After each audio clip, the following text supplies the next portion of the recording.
dyan! Lumabas ka na! Nay! Mamaya na po! Tumatay pa ako! Lagot talaga sa akin to si Bebang? May kalokohan na naman! Aling Sitang! Tama na po yan! Ate Bebang! Natatakot na po ako! Baka pagalitan ka ni Aling Sitang! Huwag kang mag-alala, Emily! Ipagtatanggol kita kay nanay! Bebang! Ano ba? May tinatago ka ba sa akin? Wala po, Nay! Ate Bebang! Umamin na tayo! Para hindi ka paluin ng nanay mo! Pero Emily, para nalasin ko dito ni nanay kapag nakita ka niya dito, di ba? Sabi nga, ayaw ko niyang tumira dito. Mas malulungkot po ako kapag pinagalitan ka ni Aling Sitang. Saan ka na pupunta kapag pinalis ka ni nanay? Di ba? Sabi mo, wala ka ng bahay. Nabaha na. Huwag ka mag-alala, Ate Bebang. May kaibigan pa naman po ako eh. Sila rin at saka si Danesikin. Doon na lang po ako sa kanila titira. Naawa ko sa'yo, Emily. Sana ikaw na lang ng kapatid ko. Para ikaw na lang ang kasama ko dito sa bahay. Gustuin ko man, Ate Bebang, pero ayaw naman sa akin ni Aling Sitang. Bebang! Buksan mo itong pinto sabi eh! Ipakita mo sa akin kung sino yung tinatago mo! Aling Sitang! Tama na po yan! Nasisira na po yung pintuan nyo! Bitawan mo ako, princess! Siguro, kasabot ka din! Anong tinatago nyo na, Bebang? Umamin ka? Wala po, Aling Sitang. Sabi mo sa akin ng totoo, princess! Hindi na kita bibigyan ng spaghetti tuwing birthday ni Bebang kapag nagsisinungaling ka! Sige na nga po. Aamin na ako. Sige, sabihin mo! Si Bebang po, may tinatagong sikreto. Ano nga ang sikreto? Pinapatulog po ni Bebang si Emily doon sa taas ng bahay nyo, sa baybayan. Ano? Si Emily? Pinatutulog dito ni Bebang sa bahay? Opo. Sinasabi ko na nga, be! Bebang! Lumabas ka dyan! Emily, anong gagawin natin? Ate Bebang, lumabas na tayo. Umami na tayo kay Aling Sitang. Sige na nga, wala na naman tayong tatas eh. Sagot lang po, Nay. Lalabas na ako.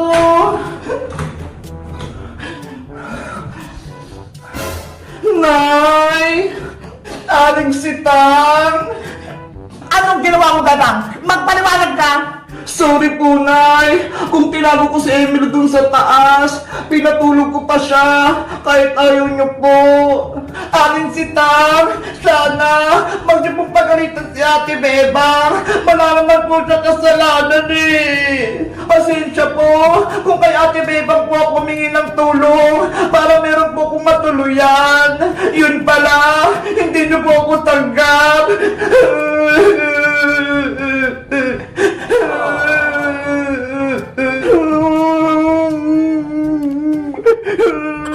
Sorry po talaga, Aling Sitang. Alis na po ako. Kung palalayasin niyo po na si Emily, sasama po ako sa kanya para meron pumuprotekta kay Emily. Ako din po, Aling Sitang! Sasama ako sa kanila bilang kaibigan ni Emily pati ni Bebang! Susuporta ako sa kanila! Tumahimik! Bebang anak, huwag na kayong umalis. Tatanggapin ko na si Emily. Dito na siya sa ating bahay. Talaga po, Nay? Oo, dito na siya matutulog at titira. Salamat po, Aling Sitang. Huwag ka nang umiyak, Emily. Dahil mahal ka ni Bebang, mahal na din kita. Ako, Aling Sitang! Hindi niyo po ba ako mahal? Siyempre naman, Francis! Mahal ko kayong lahat! Yay! Bibigyan ako ni Aling Sitang ng spaghetti sa birthday ni Bebang! Happy Bebang, magkakasama na tayo. Wala nang iwanan. Kaya nga eh, ako din, masayang-masaya ako. Kayo guys, masaya ba kayo? Nandito na titira si Emily? Mag-comment lang kayo! Bye-bye! Ang sarap nito! Ang anghang! Ang saya nating tatlo! Walang nanggugulo sa baybayan natin! Hanggang gabi tayo sa bahay kubo natin ha! Walang uuwi! Sige! Kahit dito pa tayo matulog, walang problema! Uy! Sila Bebang at Iskayo na! Pati si Princess! Nagbabaybayan na naman sila! Ay aba! May maleta dun sa labas! May naisip ako! Kukunin ko nga!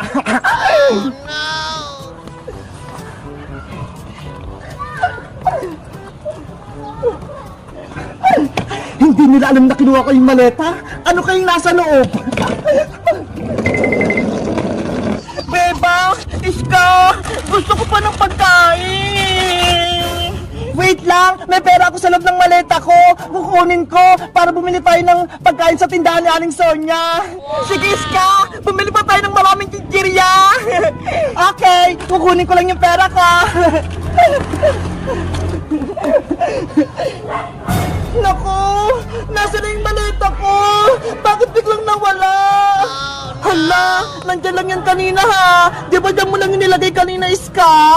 Oo! Dito nga lang sa tabi ng bahay kubo natin eh! Lagot! Baka may kumuha sa maleta mo, Iska! Hindi lang natin nakita!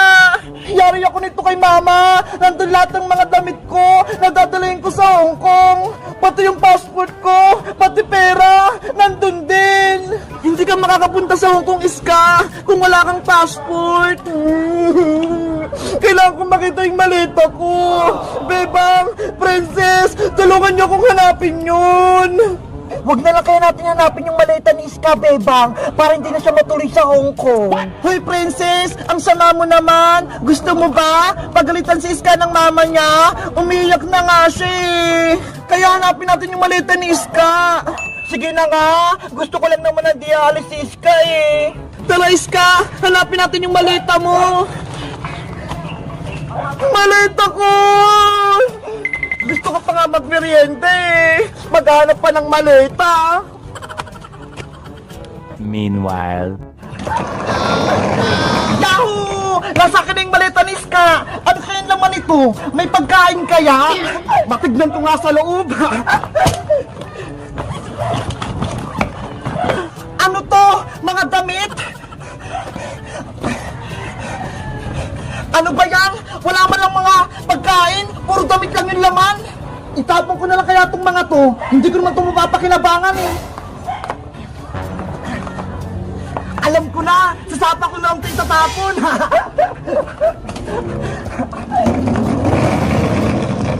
Mga damit! Itatapon ko na kayo sa tulay! Babay na! Ayun! Nasasapa na sila! Aalis na ako! Akin na tong maleta! Iska! Princess! Tignan niyo si Boyong oh! Bitbit niya yung maleta ni Iska! La la la la la la la la. Oo nga no! Hoy Boyong! Maleta ko yan! Wag mo kunin! Yari! Nakita ko nila Bebang! Kailangan ko na tumakbo! Boyong putiki! Huwag kang tumakas! Bebe! Akin na tong maleta nyo! Habulin natin siya! Bawiin natin yung maleta ni Iska! Boyong! Boyong! Bumalik ka rito! Boyong putike! Amin na yan! Ayoko nga itong ibalik! Naku! Wala na si Boyong! Nakalis na siya! Yari! Naitagbo na ni Boyong yung maleta ni Iska! Boyong! Magbukunin yung maleta ko! Iska! Huwag ka nang umiyak! Mababawi din natin yung maleta mo! Nasa kaya yung Boyong na yon? Malalagot siya sa akin kapag nakita ko siya! Hindi nila ako makikita! Dito na lang ako magtatago! Ayun! Si Iska! Umiiyak na!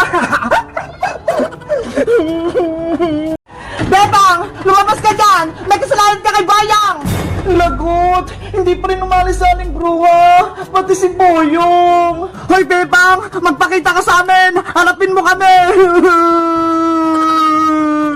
Boyong anak, huwag ka nang umiyak. Sisiguraduhin ko, makakaganti tayo kay Bebang dahil sa ginawa niya sa'yo. Nay, lalong lumala yung black eye ko. Tignan mo, ang itim-itim na. Naku, kawawa naman si Boyong ko. Bebang, lumabas ka dyan. Pagbilang ko 3, kakalampagin ko tong bahay niyo. Oh, no. Anong gagawin ko? 1, 2!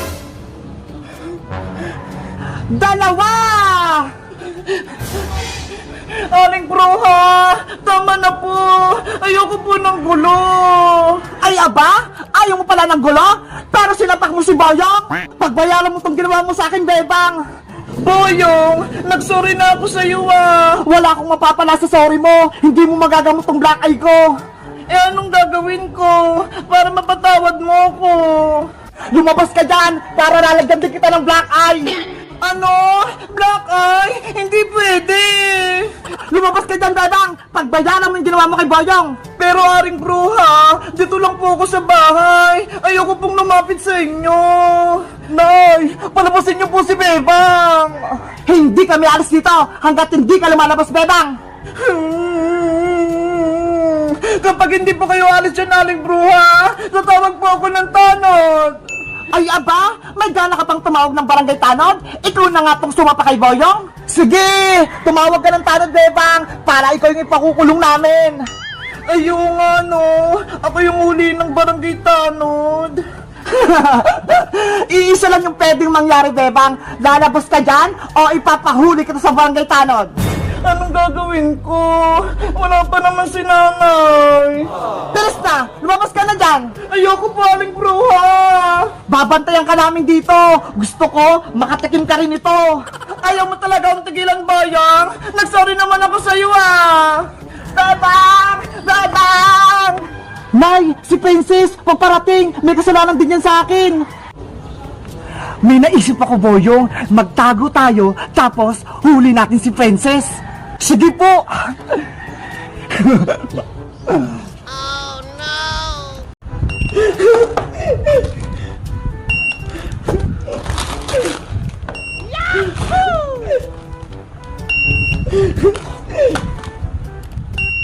Wow! Ang galing! Gumagana siya! Para akong nagtitinda na sa may SM! Guys, tingnan nyo ha! Yung order kong laruan, dumating na! Alam nyo ba kung anong tawag dito? Ito yung ginagamit sa may SM kapag mga nagbabayad ng grocery. Tara, tingnan natin!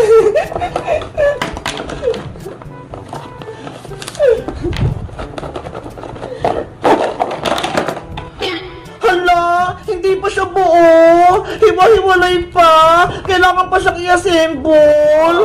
Ano ba yan? Pero dahil gusto ko na siyang gamitin, tara, samahan niyo ko. I-assemble na natin siya. Sa tingin ko, eto yung computer. Tapos, eto naman yung scanner. Tapos, eto yung timbangan niya ho. Tingnan nyo, ang cute-cute. Para mabuo natin tong cash register, ilalagay ko tong screen. Dito makikita kung magkano yung mga bills mo. Ayan, at